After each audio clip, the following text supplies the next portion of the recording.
오늘 오전 경기도 고양의 대한송유관공사 경인지사 휘발유 탱크에서 폭발과 함께 대형 화재가 발생했습니다. 불길이 좀처럼 잡히지 않으면서 검은 구름 기둥이 하늘을 덮었는데 일부 지역에서는 유해가스가 우려되니 외출을 자제하라는 권고가 내려졌습니다. 석 달 만에 평양에 들어간 폼페이오 미 국무장관이 김정은 국무위원장을 면담하고 서울에 도착했습니다. 폼페이오 장관은 싱가포르 회담에서 합의한 것들에 대해 계속 진전을 이뤄갈 거라는 트윗을 남겼는데 미 당국에서는 이번 방북이 지난번보다 좋았다는 반응도 나왔습니다. 문재인 대통령은 조금 전 청와대를 예방한 폼페이오 장관으로부터 방북 성과를 보고받았습니다. 이어서 강경화 외교부 장관과 회담이 예정된 폼페이오 장관은 내일 중국으로 향합니다. 오늘 뉴스룸에선 이종석 전 통일부 장관과 함께 폼페이오 장관의 이번 방북 성과에 대해 짚어봅니다. 연예인 구하라 씨 사건을 계기로 보복성 동영상 문제가 사회적 이슈로 떠올랐습니다. 이 범죄를 처벌해달라는 청와대 국민청원은 20만 명을 넘겼습니다. 이슈 플러스에서 한 피해자의 사례를 통해 그 심각성을 전해드립니다. 방탄소년단이 미국의 톱 가수들이 주로 공연했던 뉴욕 시티필드에서 북미 투어의 마지막 공연을 했습니다. 한국 가수로는 처음으로 이 무대에 오른 건데 선착순 입장을 하려는 팬들이 밤샘 노숙을 하면서 텐트촌까지 만들어졌습니다. JTBC 뉴스룸 지금 시작합니다.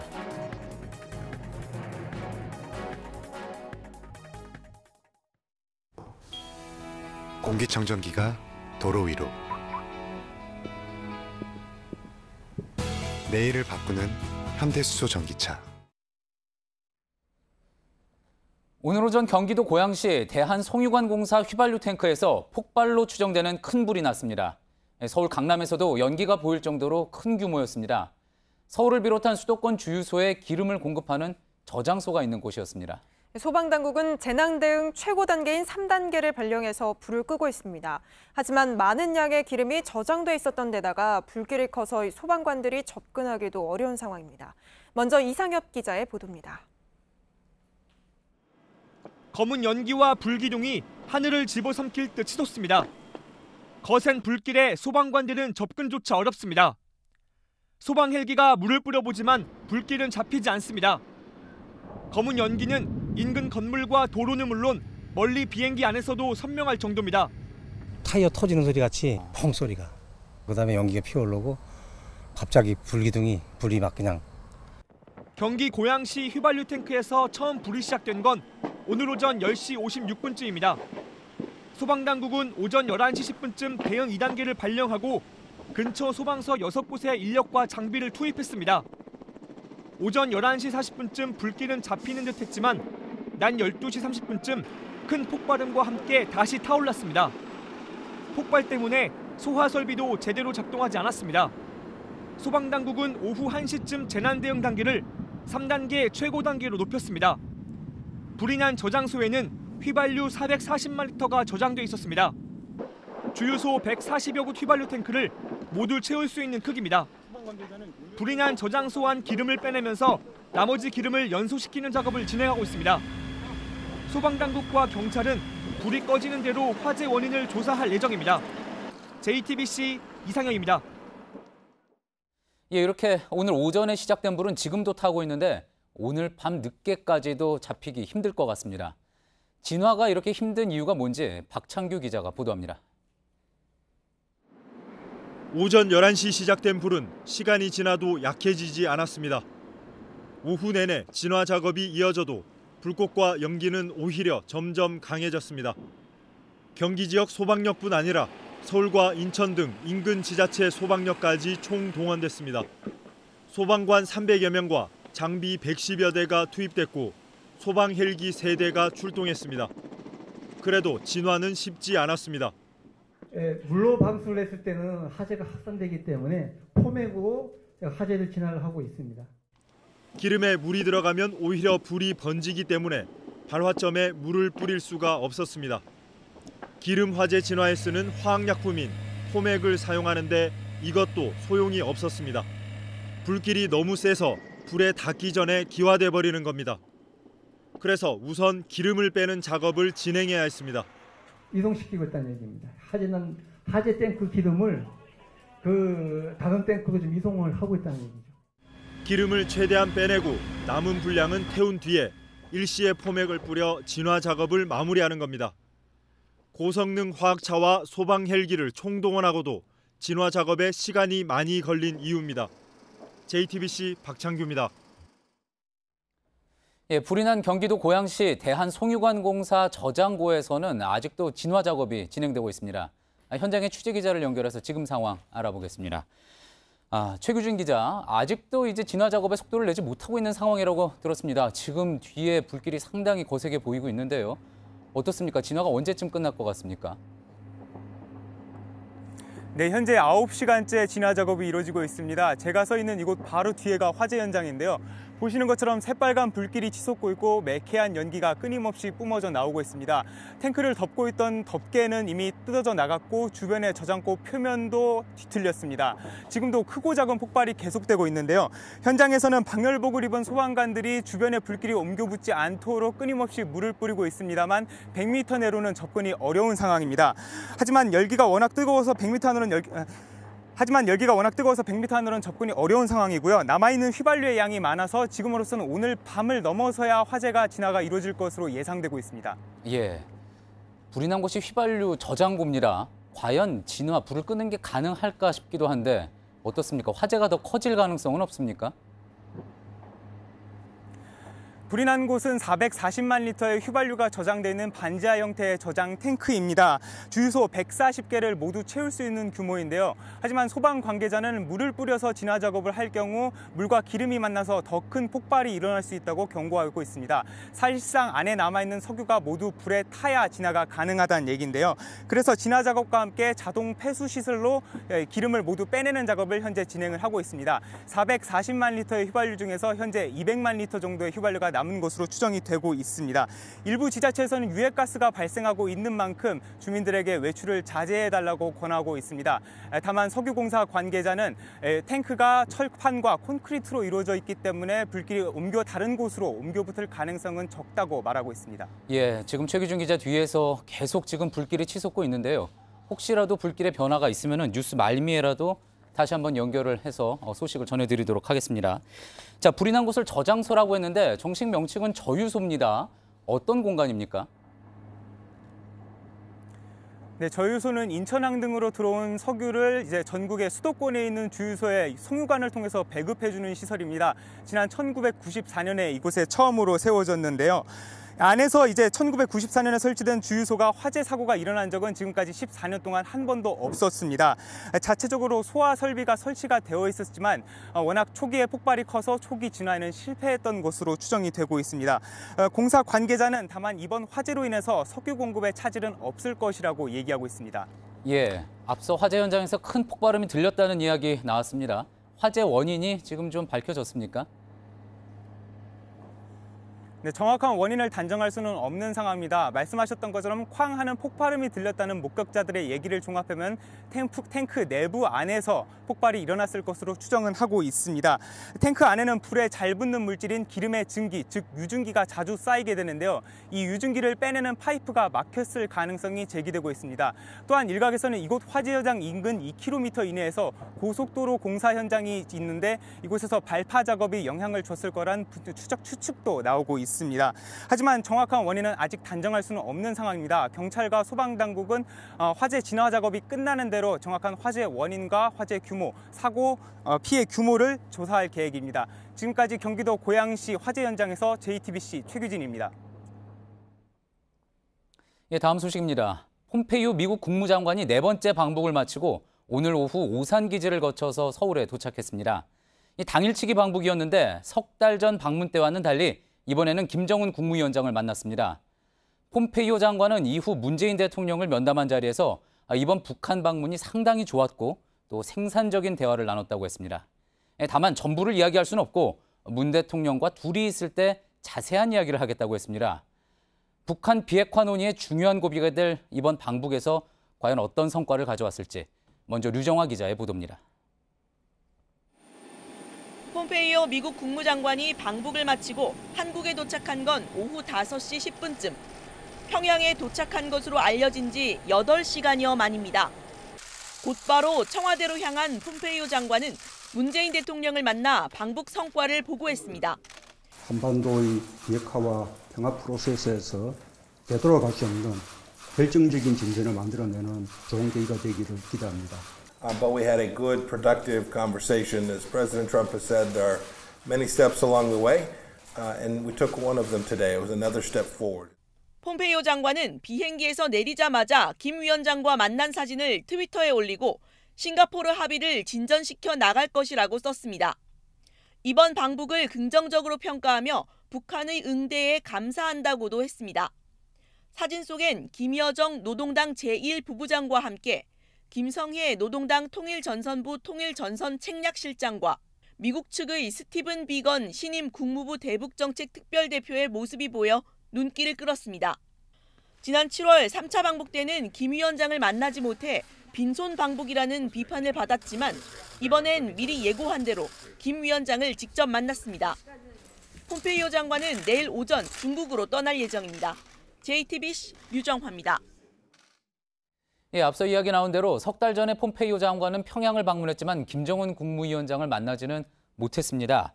하지만 이번엔 달랐습니다. 폼페이오 장관은 백화원 영빈관에서 열린 오찬 자리에 참석을 했고 또 김정은 위원장은 오늘은 양국의 좋은 미래를 약속한 날이라며 큰 의미를 부여했습니다. 안익은 기자입니다. 김정은 국무위원장은 평양을 4번째 방문한 폼페이오 장관을 백화원 영빈관으로 초대했습니다. 지난달 3차 남북 정상회담 때 문재인 대통령 부부도 묵었던 백화원 영빈관은 외부 손님들을 위한 최고급 숙소입니다. 폼페이오 장관을 동행한 미국 언론의 취재 결과 회의는 약 2시간가량 진행된 것으로 전해졌고 회의가 끝난 뒤 두 사람의 표정은 매우 밝았습니다. 김 위원장은 오찬장으로 향하는 복도에서 폼페이오 장관에게 좋은 만남을 가진 뒤 함께 식사를 할 수 있게 돼 정말로 기쁘다고 말했습니다. 김 위원장은 모든 게 괜찮은지 물었고 폼페이오 장관은 모든 게 완벽하다고 화답했습니다. 두 사람은 오찬장의 자리를 함께했고 김 위원장은 회의 결과에 만족한 듯 덕담을 내놨습니다. 김 위원장은 오늘은 양국의 좋은 미래를 약속하는 매우 좋은 날이라며 회담 결과에 만족한 듯한 반응을 보였습니다. 폼페이오 장관도 오늘 아침 방문은 대단했다며 트럼프 대통령의 안부 인사도 전했습니다. 오찬 중 폼페이오 장관은 김 위원장 어깨에 손을 올리고 웃을 정도로 분위기가 좋았던 것으로 전해졌습니다. JTBC 안의근입니다. 폼페이오 장관은 문재인 대통령을 만나는 자리에서 김정은 위원장과의 면담 결과에 대해 간단히 언급을 했습니다. 지금 좀 더 자세한 내용이 나왔을지 궁금한데요. 청와대 취재기자 연결해 보겠습니다.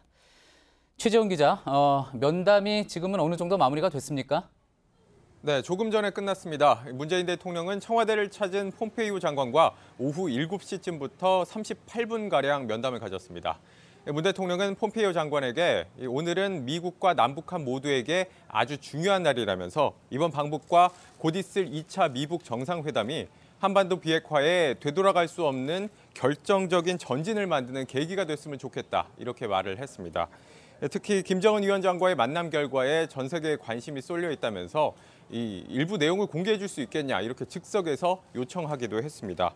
이에 대해 폼페이오 장관은 둘만 있을 때 자세히 말하겠다면서 오늘 방문해서 상당히 좋고 생산적인 대화를 나눴다고 말을 했습니다. 아직 할 일이 상당히 많지만 오늘 또 한 걸음 내디뎠다, 이렇게 평가하기도 했습니다. 폼페이오 장관은 강경화 외교부 장관과도 만찬을 함께합니다. 예, 자 그렇다면은 문 대통령과 둘만 있을 때 하겠다는 이야기가 뭔지도 궁금합니다. 혹시 청와대에서는 뭐라고 설명을 한 부분이 있나요?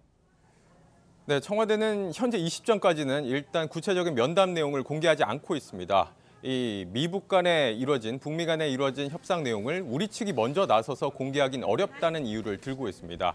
특히나 이번 방북이 북미 간 비핵화 협상의 결정적인 분수령이 될 수 있다는 점을 의식해서 조심스러워하는 분위기도 읽힙니다. 다만 폼페이오 장관의 발언에서 이번 방북을 통해 일정 부분 성과가 있었다는 점을 내비치고 있다는 점을 주목해야 할 것 같습니다. 미국이 요구하는 비핵화 조치, 또 북한이 요구하는 이 종전선언을 비롯한 상응 조치를 놓고 일부 접점이 있었다는 뜻으로 해석이 되고 있습니다. 2차 북미 정상회담의 구체적인 일정이 논의됐을지도 관심이고요. 폼페이오 장관이 언급했던 중국이 참여하는 평화협정 체결 문제도 논의됐을지 관심입니다. 예, 청와대 춘추관에서 최재원 기자였습니다. 예, 폼페이오의 네 번째 방북입니다. 어떤 성과가 있었을지 좀 더 이야기 나눠보겠습니다. 마침 평양에서 열렸던 14 공동선언 기념 행사에 다녀와서 어젯밤 돌아온 이종석 전 통일부 장관 나와 계십니다. 안녕하세요. 예, 안녕하십니까. 예, 그리고 JTBC 이희정 기자 나와 있습니다. 예, 먼저 이희정 기자에게 좀 질문을 드리겠습니다. 자, 폼페이오 장관이 도착해서 이제 방북 성과에 대해서 아주 간단하게 메시지를 내놨죠? 네, 맞습니다. 일단 폼페이오 장관 오늘 평양에 약 반나절 정도 굉장히 짧게 머물렀습니다. 예. 하지만 이 폼페이오 장관은 한국에 도착을 하자마자 이 평양에서 굉장히 좋은 시간을 보냈고 이 싱가포르 회담 합의를 계속 진전시키겠다라는 트윗을 올렸습니다. 물론 김 위원장과의 면담에서 이 협상과 관련해서 어떤 내용을 언급했는지를 밝히거나 뭐 또 이 비핵화 협상에 어떤 진전이 있었는지를 직접 언급한 건 아니지만 좀 긍정적인 반응을 일단 보인 겁니다. 예. 그리고 오늘 하루 동선을 좀 보면요. 이 백화원 초대소에서 김정은 위원장과 약 2시간 정도 얘기를 하고 이후 오찬까지 함께 한 게 이제 핵심이라고 볼 수 있습니다. 예. 또 김 위원장과 만나기 이 전후로 해서 이 김영철 부위원장과 또 이용호 외무상 등과도 또 추가로 접촉했을 가능성도 있습니다. 예, 그렇군요. 자, 이종석 장관님. 네 번째 방북이고요. 그리고 이제 당일치기로 다녀왔습니다. 오히려 짧게 다녀오는 거기 때문에 여러 가지 이미 이야기가 다 끝난 것 아니냐, 긍정적인 전망도 나왔는데 지금까지 아주 자세한 내용은 아직 안 나왔고요. 싱가포르 선언을 진전시키겠다. 그 정도 이야기가 나왔는데 어떻게 좀 해석을 해볼 수가 있을까요? 일단 지금까지의 반응이나 또 김정은 위원장이나 폼페이오 장관이나 좀 만족한 걸로 봐서는 예. 두 가지 차원에서 얘기가 됐을 것 같습니다. 하나는 이미 김정은 위원장이 이 비핵화 관련된 시안에 대해서 예. 얘기를 하지 않았습니까? 예. 트럼프 대통령 1차 임기 내 하고 싶다. 그렇죠. 다시 말하면 이제 2년 4개월도 안 남았는데요. 예. 그러다 보니까 아마 폼페이오가 물었겠죠. 아마 그럼 어떤 생각을 가지고 그러면 2년 4개월 내에 하겠다고 생각하는가에 대한 나름대로 개괄적인 걸 물었을 것이고 그러다 예. 보니까 북미 간에 개괄적으로 예. 비핵화 관련된 그 로드맵 관련된 얘기가 좀 있었지 않았을까. 예. 전체적으로 지금 서로 좀 이 수순을 놓고 다르지 않습니까? 수순을 놓고 다르지만은 2년 4개월 내에 어떻게 할 것인가에 대해서 서로 얘기를 나누다 보면은 예. 아마 일정하게 개괄적인 조율 같은 게 이루어질 가능성이 있었다고 보고요. 예. 또 하나는 역시 이제 현안이 되고 있는 종전선언이나 즉 현재의 교착 상태에 있는 비핵화 이 국면을 추동하기 위해서 필요한 예. 그러한 종전선언과 미국 또 북한의 미국의 상황하는 조치로서의 종전선언과 북한의 또 추가 조치 예. 이거에 대한 일정한 합의가 이루어졌을 가능성도 있다고 보고 있습니다. 예, 사실 폼페이오 장관이 좀 더 자세히 이야기를 좀 내놨으면은 이렇게 또 예측을 하지 않고 이야기를 풀어나가기가 쉬웠을 것 같은데 아마 트럼프 대통령 또 트위터를 통해서 할 수 있는 것들도 있고 예. 예, 또 미국에서 할 일들이 있어서 뭐 조금씩 풀어올지 아니면 뭐 한꺼번에 할지 모르지만은 뭐 조금 시간이 가면 아마 구체적인 내용이 더 나올 것 같습니다. 그러나 지금 여기서 아주 구체적으로 어떤 것이었을 거라고 얘기하는 거는 뭐 사실 별 의미가 없습니다. 예, 말씀하신 대로 보통 이런 일이 있었을 때 항상 트위터로 트럼프 대통령이 직접 의견을 남겼기 때문에 그것을 통해서 회담의 결과를 어느 정도 짐작을 해볼 수가 있었는데 이희정 기자 어떻습니까? 현재까지 혹시 뭐 확인이 된 바는 있습니까? 네, 제가 방송에 들어오기 직전까지 좀 확인을 했는데요. 아직까지 올라온 건 없습니다. 예. 네, 하지만 지금 워싱턴이 아침 7시 정도 됐고 예. 아마 트럼프 대통령도 이미 일어나서 관련 보고를 좀 받았을 걸로 보이고요. 예. 따라서 곧 트위터에 좀 관련 언급이 있지 않을까 좀 기대가 됩니다. 그렇군요. 뉴스를 진행하는 중에도 계속 좀 확인을 해서 전해드리도록 하겠습니다. 장관님, 그렇다 그러면 1차 임기 내에 이제 구체적으로 할 이야기, 이제 나오는 이야기들이 그러면은 핵 리스트 신고를 하겠느냐, 그것을 받아들이겠느냐, 그리고 또 미국 입장에서는 종전선언을 또 받아들여 주겠느냐, 이런 부분 아니겠습니까?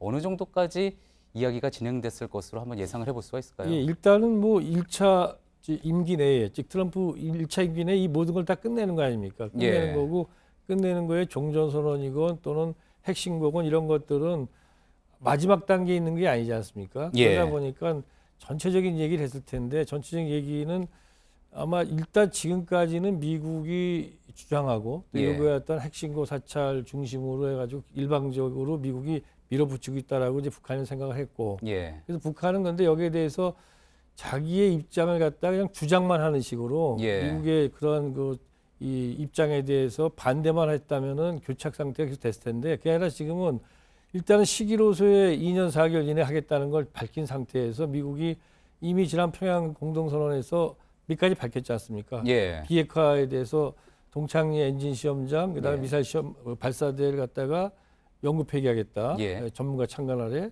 그리고 상응 조치가 있으면 다시 또 영변 핵시설을 갖다 영구 예. 폐기하겠다라고 했고, 거기다가 아마 뭔가 플러스 알파가 있었을 것이다. 예. 즉 문재인 대통령께서 트럼프 대통령에게 전달할 만한 것이 있었을 거라고 전제한다면, 그런 플러스 알파 예. 때문에 트럼프 대통령이 만족스러워하고 김정은과 사랑에 빠졌다라고 이야기할 정도였다. 예. 그러니까 이런 정도라면은 미국이 기존의 자기의 입장을 갖다가 변경해서 예. 북한하고 절충할 수 있다고 생각했을 것이다. 그렇다면 그 원절에서 어떻게 절충이 되지 않았을까? 예. 그렇게 생각은 됩니다. 그렇지만 그것이 과연 정말 어떻게 절충됐는지, 예. 그거는 사실은 기존의 미국의 관성에 의해서 이 합의가 이루어지거나 예. 또 북한의 주장이 일방적으로 관철되는 게 아니고 예. 어떤 새로운 양상들로서 만들어지고 있기 때문에 예. 지금 구체적으로 하나하나가 어떻게 됐을 거라는 걸 예상하는 거는 사실은 곧 이것들이 다 나올 텐데, 그렇죠. 좀 무리하다고 생각을 합니다. 예.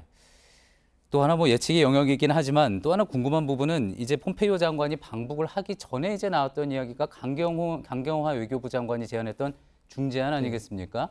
그러니까 이제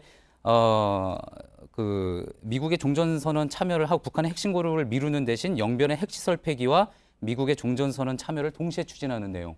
어느 정도 폼페이오 장관이 심각하게 염두에 두고 북한을 찾았다고 볼 수 있을까요? 일단 강경화 장관이 그동안에 이 단 한 차례도 예. 북핵 문제, 비핵화 관련해 가지고 대안을 내놓은 적이 없습니다. 예. 그런데 지금 그분이 그 말씀을 했다라는 것은 한미 간에 일정하게 그런 논의가 있었다고 봐야겠죠. 예. 그러나 한미 간의 논의가 과연 북한하고 일정하게 공감대가 있었는지는 모르겠지만, 제가 볼 때는 그 언저리에서 일단은 얘기는 있었을 것이다, 한미 간에.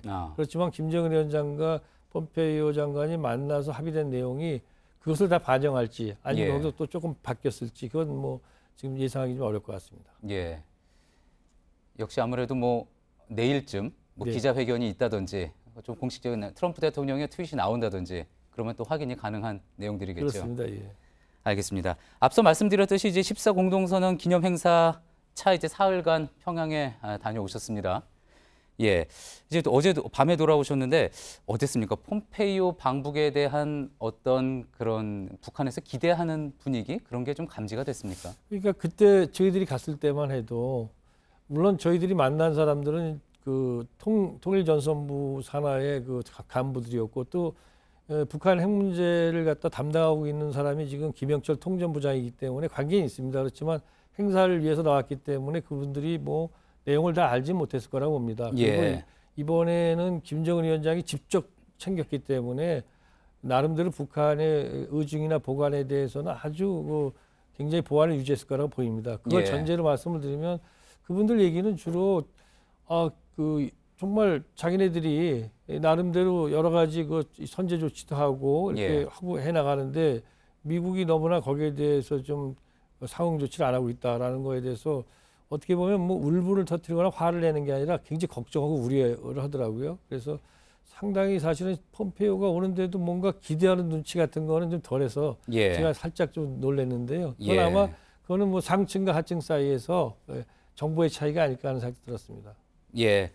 자, 이희정 기자, 이제 앞으로 폼페이오 장관 일정이 어떻게 되죠? 간단히 한번 짚어볼까요? 네, 한국에서의 일정은 이 강경화 장관과의 만찬을 마지막으로 일단 공식적으로 마무리는 됩니다. 예. 당초에는 내일 내외신 기자들을 대상으로 해서 폼페이오 장관이 직접 기자회견에 나설 것이다 이런 예상도 있었는데 아직 확정된 건 아니라서 좀 이르고요.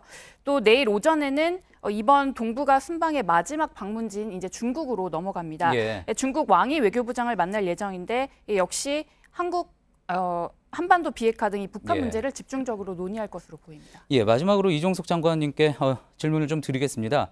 중국과의 일정, 폼페이오 장관이 중국과 일정을 잡은 것 역시도 이번 비핵화 이 과정에서 중요한 의미를 담고 있다고 볼 수가 있겠죠. 예, 그렇습니다. 지금 중국과 일정을 잡은 거는 어쩌면은 큰 틀에서 예. 비핵화의 마지막 단계에서는 평화협정이 이루어져야 되지 않습니까? 예. 그래서 평화협정이 이루어져야 되고 또 비핵화의 초창기, 앞 단계에서는 입구에서는 종전선언이 다뤄져야 되는데 예. 중국이 다 관련돼 있습니다. 그래서 특히 어쩌면은 그 평화협정과 관련된 얘기들을 이제 개괄적이지만 언론적으로 논의할 가능성이 있고 이렇게 되면은 앞으로 종전선언이 있게 됐을 때 지금 이 폼페이오 장관 말대로 이렇게 이 평화협정에 중국이 당연히 참여한다라고 하면서 중국을 하나의 당사자로 인정을 했기 때문에 예. 뭐 종전선언에 중국이 사자로 들어가도 좋고 아니면 혹시나 남북미 3자가 하더라도 예. 중국으로서는 평화협정 과정 속에 자기 자신이 역할을 할 수 있기 때문에 나름대로 큰 불만 없지 않을까 뭐 이런 것들을 전반적으로 논의하고 또 향후 과정들을 갖다가 협의하지 않을까 생각이 됩니다. 알겠습니다. 오늘 말씀 잘 들었습니다. 이종석 전 통일부 장관이었습니다. 예. 네, 태풍 콩레이로 가장 큰 피해를 입은 경북 영덕에선 오늘 날이 밝자마자 복구 작업에 들어갔습니다. 살림살이를 모두 잃은 주민들은 피해가 너무 커서 어떻게 복구해야 할지조차 막막합니다. 윤두열 기자입니다. 가게 안이 마치 폭탄을 맞은 듯합니다. 제자리에 놓여있는 물건은 하나도 없습니다. 뭐라도 하나 건져보려 온 가족이 둘러앉아 물건에 묻은 흙을 씻어냅니다. 하지만 건질 수 있는 건 별로 없습니다. 좌판이 펼쳐졌던 시장 골목은 쓰레기를 담은 포대가 가득합니다. 써보시면 지금 이런 게 한번 있어요. 하나도 뭐 쓸 게 없습니다. 물이 빠지자 땅은 온통 진흙밭으로 변했습니다. 중장비를 동원해도 복구는 더딥니다. 버릴 물건을 꺼내니 텅 빈 집이 됐습니다. 밥솥이며 냉장고며 살림살이들이 모두 떠내려가거나 쓸모없게 돼 당장 끼니부터 걱정입니다. 태풍 콩레이가 영덕에 309mm의 폭우를 뿌리면서 주민 1명이 숨지고 주택 1,300여 채가 침수됐습니다. 당장 집에 들어갈 수 없는 이재민은 550명에 이릅니다. 이재민들은 인근 교회와 마을회관 등에 마련된 대피소에서 몸을 뉘어야 합니다. 정말 어떻게 살아야 할지 모르겠어요. 다 잠겨버렸으니까. 정부는 영덕 지역에 재난구호 지원 사업비를 긴급히 지원하기로 했습니다. JTBC 윤두열입니다. 인도네시아에서 지진 피해를 당한 마을이 한순간에 사라지는 순간이 잡힌 위성 영상이 공개됐습니다. 지진으로 땅이 진흙처럼 흐물거리면서 순식간에 마을을 삼키는 모습이 고스란히 담겼는데요. 인도네시아 당국은 이 마을에서 구조나 복구 작업은 사실상 불가능하다며 집단 무덤으로 만드는 방안을 검토하고 있습니다. 인도네시아 현지에서 조택수 기자가 보도합니다. 멀쩡하던 마을이 조금씩 움직입니다. 점점 속도가 빨라지고 물 위에 떠 있는 것처럼 쓸려갑니다. 마을은 순식간에 사라지고 진흙밭만 남았습니다.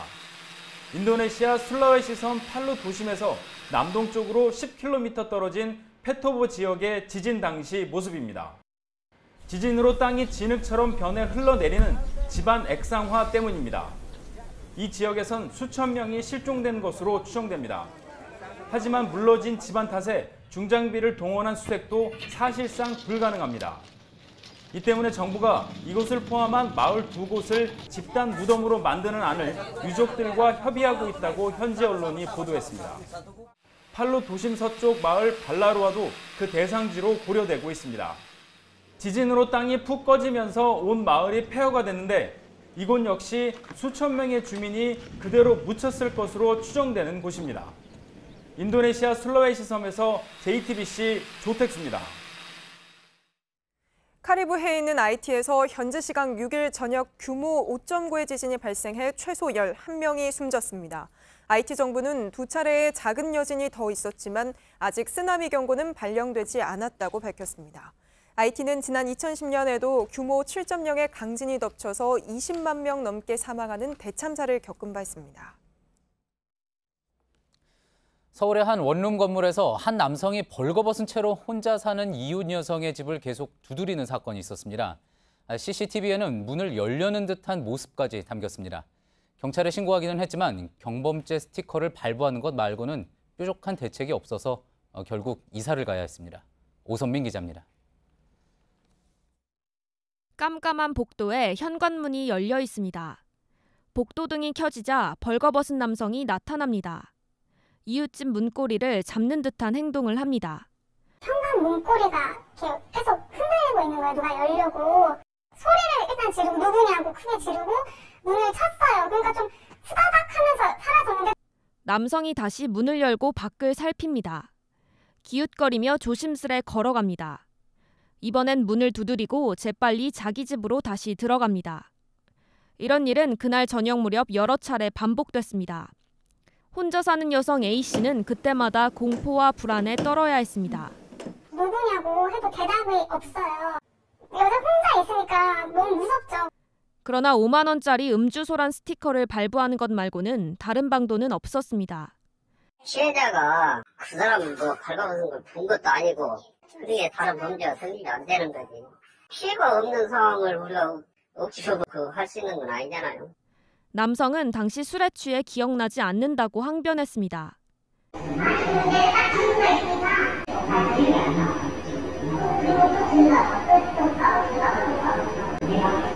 여성 A씨는 이후 나흘 뒤 결국 다른 곳으로 집을 옮겼습니다. JTBC 오선민입니다. 1980년대 불황인을 단속한다며 사람들을 마구잡이로 끌고 가 폭행과 노동 착취를 한 사건. 부산 형제복지원 사건에 대한 진상을 규명하려는 움직임이 최근에 있었죠.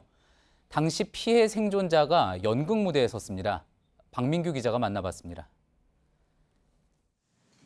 자꾸만 틀렸던 대사를 다시 한 번 되냅니다. 줄을 치고 또 친 대본은 이제 여백이 없습니다.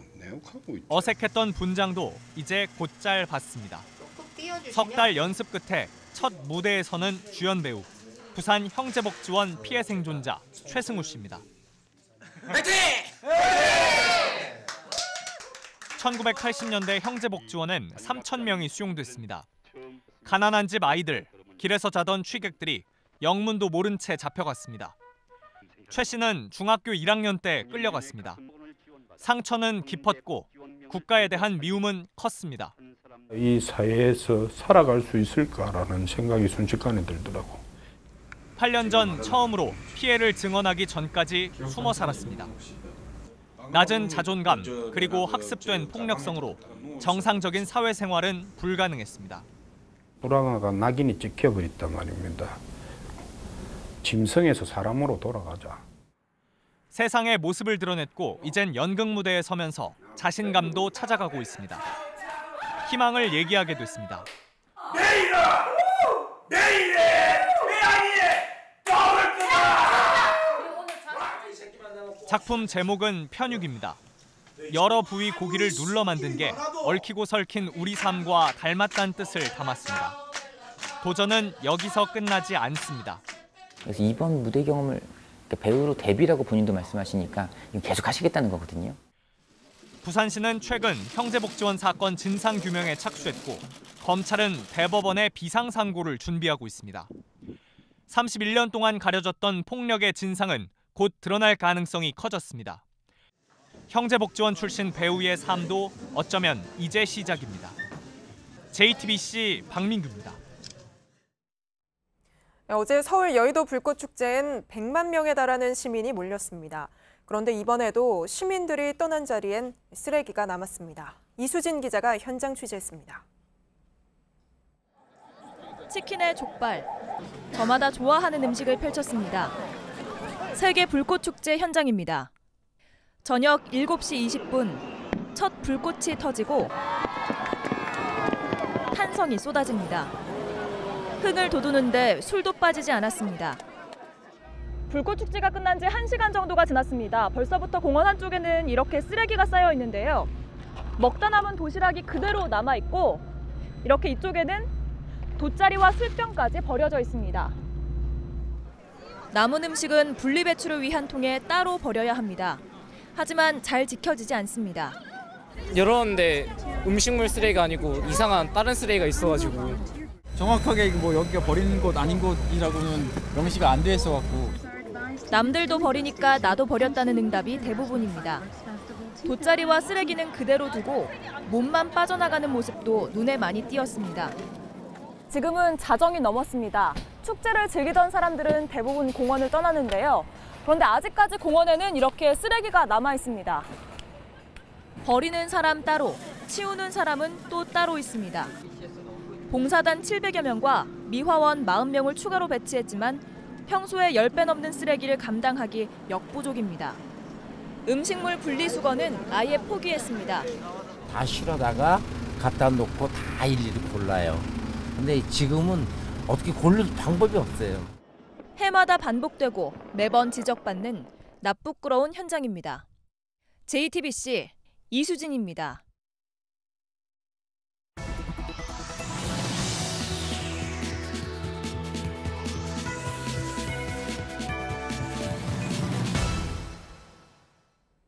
연예인 구하라 씨가 최근 자신의 사생활이 담긴 동영상을 유포하겠다는 협박을 받았다고 주장하면서 이른바 보복성 동영상 범죄가 다시 사회적 문제로 떠올랐습니다.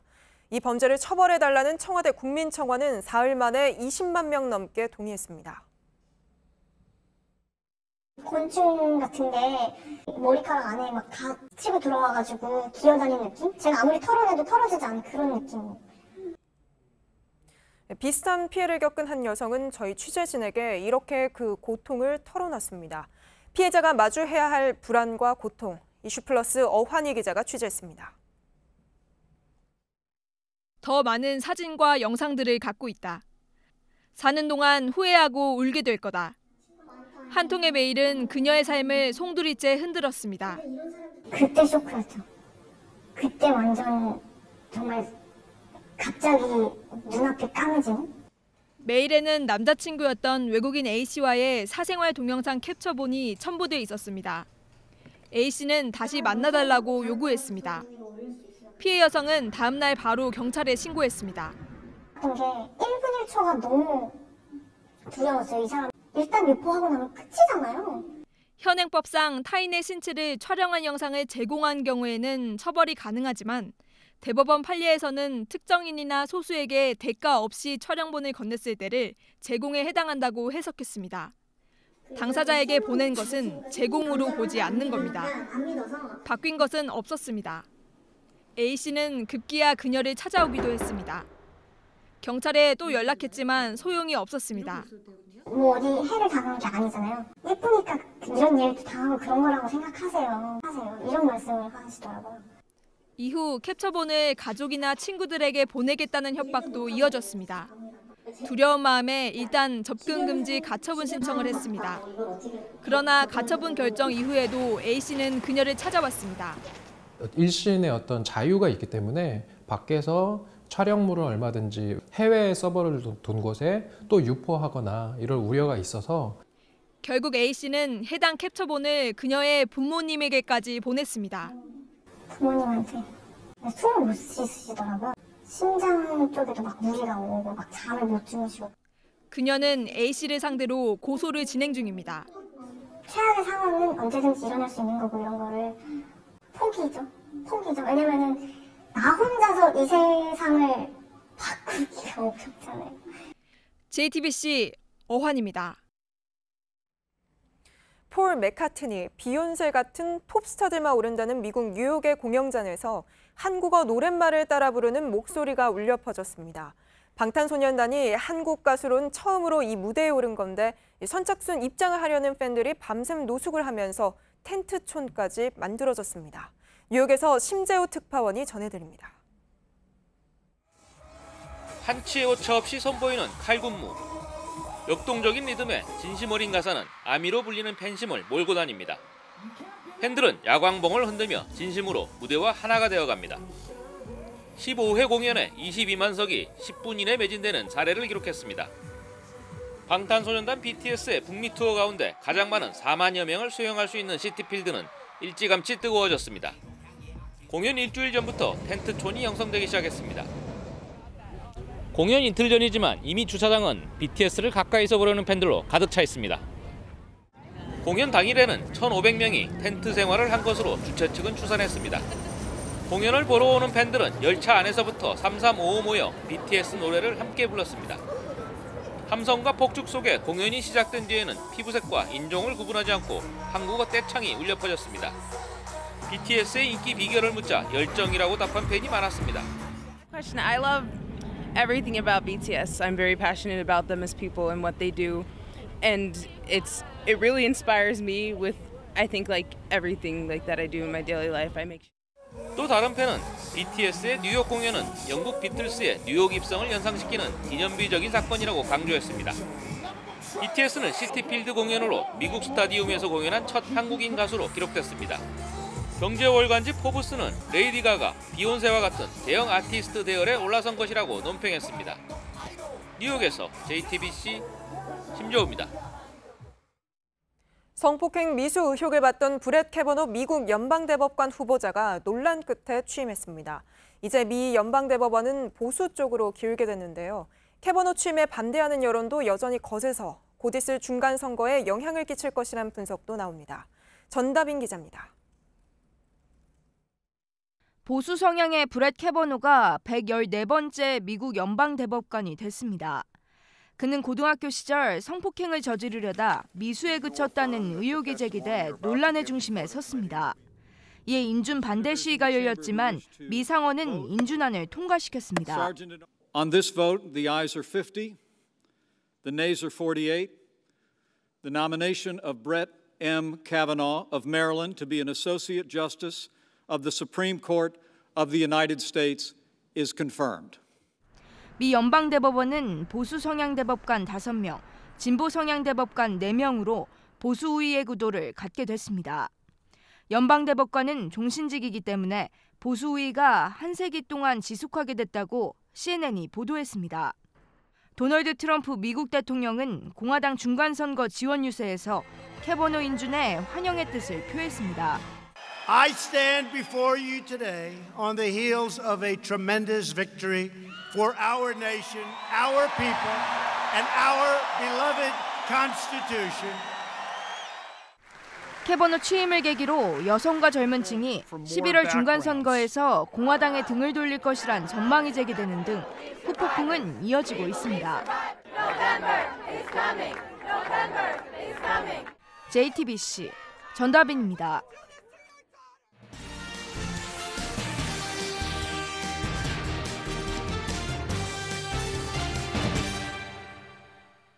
오늘의 뉴스룸 키워드는 관함식입니다. 군대에 관심 있던 분이 아니면 좀 낯설었던 이 단어가 최근 우길기 논란으로 자주 언급이 되고 있죠. 국가 원수가 자국의 함대와 장병을 검열하는 의식, 그러니까 바다에서 열리는 열병식이라고 할 수 있습니다. 이 관함식이 처음 등장한 건 14세기 영국입니다. 100년 전쟁에서 프랑스 함대를 격파한 뒤에 도보 해협에서 영국이 처음 해상 사용을 했고요. 해군력이 절정에 달했던 19세기에는 독일에 과시하기 위해 이 스피테드 앞바다에서 했던 관함식이 역사적인 장면으로 남아 있습니다. 이처럼 처음에는 자국 해군의 위세를 보여주기 위해 저마다 관함식을 시작한 건데 점점 성격이 바뀌어서 최근에는 다른 나라 함대도 초청을 하는 군사교류회장으로 열리고 있습니다. 우리는 정부 수립 1주년을 기념해 1949년 처음 인천 해상에서 실시를 했고요. 98년부터는 다른 나라도 불러서 10년 단위로 국제 관함식을 열고 있습니다. 그런데 일본과의 마찰은 이번이 처음이 아니었습니다. 지난 2008년 관함식 때는 독도함이 사열에 나서면 참가하지 않겠다고 반발을 해 이를 강감찬함으로 바꾼 적이 있습니다. 그리고 이번에는 우길기를 내려달라는 우리 요청을 받아들일 수 없다며 결국 불참을 통보하게 된 거죠. 이웃된 입장에서 안 부를 수도 없고 또 부르자니 껄끄러운 불편한 손님이 된 일본.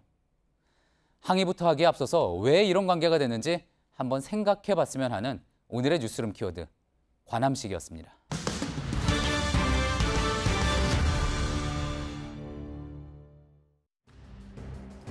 경남 창녕군 장척저수지에서 H5형 조류 인플루엔자 항원이 검출돼 저수지와 인근 우포늪 일대에서 긴급 방역 작업이 진행되고 있습니다. 방역당국은 장척저수지 10km 안에서 닭과 오리를 키우는 200여 곳 농가에 대해선 이동 중지 명령을 내리기도 했습니다.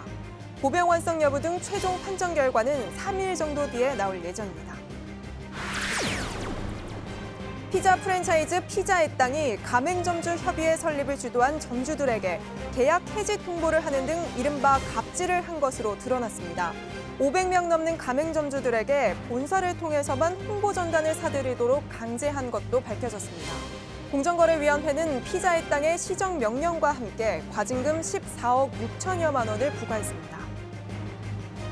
국가대항전인 미국 여자 프로골프 투어 인터내셔널 크라운에서 우리 대표팀이 첫 우승을 차지했습니다. 세계 랭킹 1위 박성현을 비롯해서 유소연과 김인경, 전인지가 한 팀으로 나선 우리나라는 오늘 열린 싱글 매치에서 2승 1무 1패를 기록해 최종 승점 15점으로 우승을 확정지었습니다. 여자 골프 최강국으로 평가받는 우리나라는 지난 대회 준우승에 이어서 안방에서 사상 처음 우승컵을 들어올렸습니다. 영국 소더비 경매장에 나온 한 그림이 우리 돈 15억 원에 낙찰된 순간 그림이 액자 아래로 내려오면서 가늘게 잘리기 시작합니다. 영국의 유명 거리 예술가 뱅크시의 풍선과 소녀라는 작품인데 뱅크시는 이틀 뒤 파괴하고자 하는 욕구도 창조적인 것이라는 피카소의 발언을 인용하면서 자신이 계획했던 일이라는 걸 밝혔습니다. 작품은 잘라져서 절반만 남았지만 이 사건으로 오히려 가치가 더 오를 것이란 전망도 나옵니다.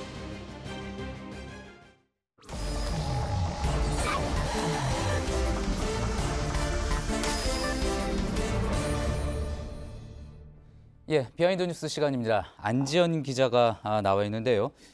조금 전에 이제 청와대로부터 속보가 하나 들어왔습니다. 그 내용부터 잠깐 소개를 좀 해주시죠. 네, 조금 전 청와대에서 문재인 대통령이 폼페이오 국무장관으로부터 방북 성과를 보고받은 결과를 설명했습니다. 예. 이 자리에서 폼페이오 장관은 제2차 북미 정상회담을 가급적 빠른 시일 내에 개최키로 김정은 위원장과 의견을 모았다 이렇게 말했다고 하고요. 예. 또 2차 정상회담의 구체적 시기와 장소를 결정하기 위한 협의를 계속 진행해 나가기로 했다 이렇게 밝혔습니다. 예. 또 북한이 취하게 될 비핵화 조치들과 미국 정부의 창관 문제 그리고 미국이 취할 상응 조치에 관해서도 논의가 있었다고 설명했습니다. 예. 북미 양측은 실무 협상단을 구성해서 북한의 비핵화 프로세스와 북미 정상회담 일정 등을 빠른 시일 내에 협의키로 했다고 합니다. 알겠습니다. 짧게 다시 한번 정리를 좀 해보면은요.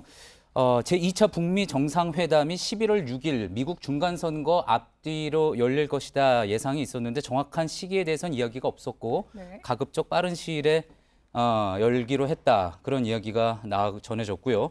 또 하나 이제 중요한 부분이 이 부분 같습니다. 북한이 취하게 될 비핵화 조치들과 미국 정부의 참관 문제 등에 대해서도 협의를 했다라는 부분인데 이 부분은 그동안 미국이 요구를 해왔던 핵리스트 신고와 검증하는 문제에 대해서 아마 이번에 논의 테이블에 올랐던 것 같고요. 또 미국이 취할 상응 조치에 대해서도 논의를 했다고 했는데 아마도 이 부분은 종전선언에 대해서 깊이 논의가 된 게 아닐까 그렇게 해석을 해볼 수가 있을 것 같습니다. 좀 더 자세한 내용은 또 내일 뉴스룸을 통해서 전해드리도록 하겠습니다. 첫 번째 키워드 볼까요, 이제? 네, 첫 키워드는 전원책의 칼끝입니다. 예, 자유한국당 쇄신 관련된 이야기 같군요. 네, 맞습니다. 전원책 변호사 한국당 조강특위위원으로 내정됐죠. 내일은 조강특위위원 인선 명단도 공개하기로 했는데요. 앞으로 어떤 인물들과 어떤 인적 쇄신을 할지 주목받고 있는 가운데 오늘 전원책 변호사가 한 발언이 관심을 끌었습니다. 해당 발언인데요. 발언 보시면 김무성 등 대선 주자급에 함부로 칼을 들이대선 안 된다 이렇게 말한 겁니다. 예, 그렇다면은 김무성 의원은 인적 쇄신 대상이 아니다. 뭐 이런 이야기 같군요. 네, 그런 취지로 들리는데요. 하지만 곧바로 비판 목소리가 나왔습니다. 유여의 전 자유한국당 최고위원의 목소리였는데요. 이 말을 듣고 화병이 나려고 한다라고 하면서 복당파를 징계해야 한다고 비판했습니다. 예, 자유한국당을 떠났다 돌아온 복당파 징계해야 한다. 그런 이야기군요. 자, 그렇다면 전원책 변호사가 말한 쇄신 대상은 누구라고 볼 수 있겠습니까? 네, 그런데 총선까지는 아직 1년 이상 남았기 때문에 이 전원책 변호사가 할 수 있는 인적 쇄신은 사실상 당협위원장을 조정하는 겁니다. 그런데 김무성 의원은 현재 어차피 당협위원장은 아닙니다. 예. 대신 홍준표 전 대표는 대구 북구 당협위원장인데요. 그래서 이런 평론가들의 전망이 나왔습니다. 이 전망을 한번 보시면 김무성 의원에게 어차피 할 수 있는 게 없다. 그나마 홍준표 전 대표 정도가 이 쇄신하는 데 상징적이고 부담도 적다. 이런 전망이 나오기도 했습니다. 예, 그렇군요. 앞으로 아무튼 자유한국당에서는 한동안 전 변호사의 칼끝이 누구를 향할지 계속 지켜보는 상황이 이어지겠군요. 다음 키워드 볼까요? 네, 다음 키워드는 문자 폭탄이 억울해입니다. 문자 폭탄, 누구 이야기입니까?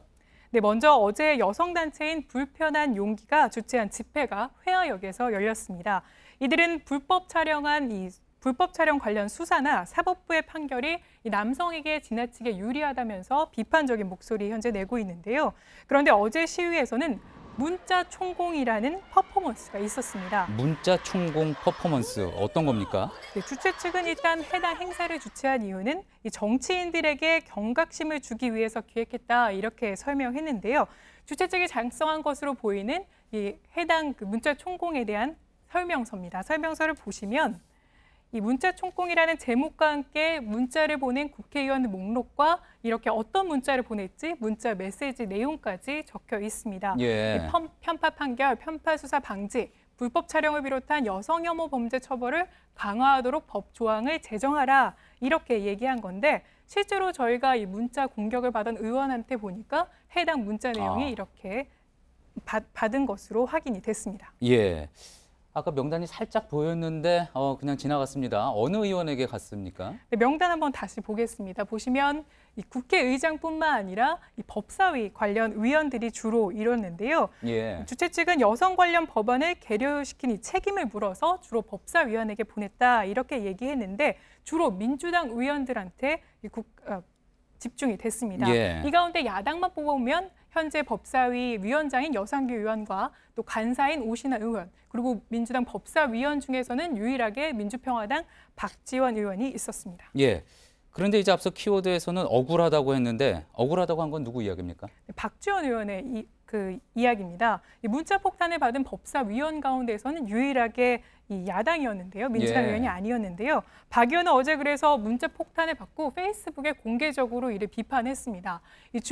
집회를 주최하는 여러분께 경고한다라고 하면서 자신은 이제까지 워마들을 이해하며 반성이 필요하다 이런 발언도 했고 그럼에도 불구하고 옥석을 가리지 못하는 귀하들 때문에 지지하는 정치인을 잃게 될 것이다 이렇게 얘기하면서 공식 사과를 요구하기도 했습니다. 하지만 이 글조차 비판을 받자 현재는 해당 글을 삭제한 상태입니다. 그렇군요. 본인은 상당히 이해하는 입장이었는데 이런 문자 폭탄을 받으니 억울하다 이런 이야기였던 거군요. 네, 맞습니다. 실제로 박 의원이 한 발언들을 찾아보니까 여성 시위뿐만 아니라 이 남성 혐오 사이트로 알려진 워마드에 대해서도 이처럼 일방적으로 비판하는 건 문제가 있다 이런 취지의 목소리를 낸 적이 있었고요. 예. 또 안희정 전 지사의 무죄 판결에 대해서도 비판적인 목소리를 공개적으로 낸 바 있었습니다. 그렇군요. 그러면은 문자 폭탄을 받은 다른 의원들은 어땠습니까? 네, 먼저 다른 의원들 중에서 특이한 점은 법사위원 가운데 기타라고 표현된 2명의 의원이 있었는데요. 이해찬 의원과 하태경 의원이었습니다. 예. 이해찬 의원이야 민주당 대표기 때문에 포함됐다고 이해하더라도 국방위 야당 간사인 하태경 의원이 포함돼 있었는데요. 일단 하 의원에게 저희가 전화해 보니까 자신이 왜 포함된지 모르겠다 이렇게 얘기를 했습니다. 다만 하 의원은 어제 문자 폭탄을 받고 똑같이 페이스북에 글을 올렸는데 문자 폭탄을 늘 감사하게 생각한다. 이렇게 문자 폭탄을 받을 때가 제일 행복한 때다 이렇게 얘기했습니다. 예, 그렇군요. 박 의원과는 대조적인 반응이었던 건데 아무튼 하태경 의원이 왜 거기에 선정이 됐는지 그 이유는 좀 궁금하긴 합니다. 네, 그래서 저희가 주최 측에게 물어봤더니 일단은 여러 각도로 회의한 끝에 선정한 10인이라고만 일단 설명을 했습니다.